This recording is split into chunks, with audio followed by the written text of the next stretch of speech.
নির্বাচনে এসেছি। যে মানুষ চাইবেন তার ছেলেটার মেয়েটার চাকরি হোক, যে মানুষ চাইবেন তার ছেলে মেয়ে স্কুলে যাক, যে মানুষ চাইবেন তার বাড়ির মা বোনেরা সসম্মানে মাথা উঁচু করে বাঁচুক, তারা আমাদের সঙ্গে আসুন। ওরা অনেক কথা বলবে, তৃণমূল বনাম বিজেপির কথা বলবে, বাইনারির কথা বলবে।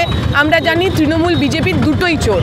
তৃণমূল বিজেপি দুজনেই আমার ভবিষ্যৎ বিক্রি করতে চায়। আর ওই লুটে খাওয়াদের বিরুদ্ধে খেটে খাওয়াদের কথাই লাল ঝান্ডার লোকেরা বলে, কাস্তে হাতুড়ি তারা চিহ্নের লোকেরা বলে। আগামী নির্বাচনে মানুষ আমাদের সঙ্গে থাকবেন। মানুষ স্বতঃস্ফূর্তভাবে সাড়া দিচ্ছেন।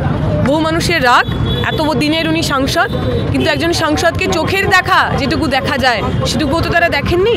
আমি এই এলাকার মেয়ে, আমি এই ডোমজুর বিধানসভা কেন্দ্রের ভোটার। আমরা দেখিনি কখনো আমার এমপিকে, আমার সাংসদকে একদিনের জন্য আমার এলাকায় 5টা বছর, এই 15টা বছরে। আমরা এমন সাংসদ চাই যে সাংসদ আমার হয়ে কথা বলবে। আমি এমন সাংসদ চাই যার মুখের ভাষা নিয়ে একজন সাধারণ ভোটার হিসেবে আমাকে লজ্জিত হতে হবে না।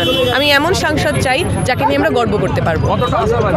পুরোটাই আশাবাদী। যদি নির্বাচন সঠিকভাবে হয়, যদি মানুষ ভোট দিতে পারেন, তাহলে আমাদেরই জয় হবে। না না, এর আগেও আমার মনে আছে যখন আভাসদা পলাশদার নির্বাচনে দাঁড়িয়েছিলেন, তখন তাদের বয়স কম ছিল। এটা তো খুব স্বাভাবিক ঘটনা। বিগত দিনে আমার প্রজন্মের ছেলেমেয়েদের উপর আক্রমণ বেশি হয়েছে। 2014 সালে টেট পরীক্ষা পাশ করেছে, 2024-এ এসেও সেই ছেলেটার মেয়েটার চাকরি হয়নি।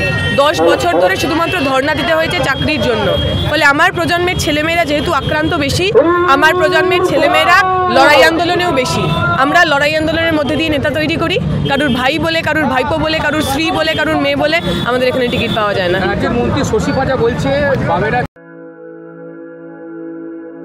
আপনি কি জটিল কিছু সমস্যায় ভুগছেন, সমাধান পেতে চান? যোগাযোগ করুন প্রখ্যাত জ্যোতিষ ও তান্ত্রিক মনসারাম ভট্টাচার্যের কন্যা মনসা কন্যার সাথে। প্রখ্যাত জ্যোতিষ ও তান্ত্রিক মনসা কন্যা হাওড়া জানবাড়ি ও হাতিবাগানের নিজস্ব মন্দিরেও বসেন।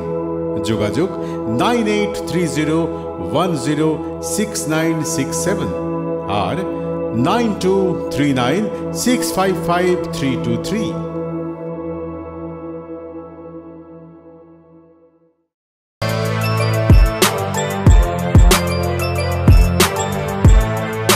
এখন অনেক বড় শ্রী লেদার্স হাওড়া ময়দান।